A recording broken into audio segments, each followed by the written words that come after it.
শীতের রাতে আজকে বাড়িতে তৈরি করছি পুলি পিঠে।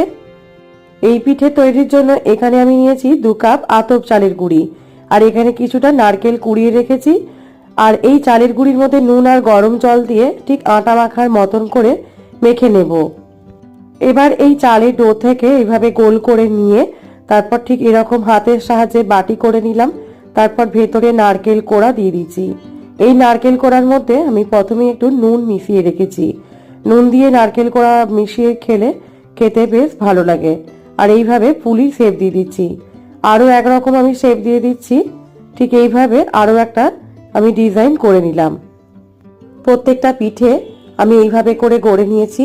আর তারপর এভাবে করে আমি স্টিমে বসিয়ে দিচ্ছি। ঢাকা চাপা দিয়ে কিছুক্ষণ এটাকে স্টিমে রেখে দিয়েছিলাম। আর খেজুর গুড়ের সাথে পরিবেশন করেছি গরম গরম পুলি পিঠে।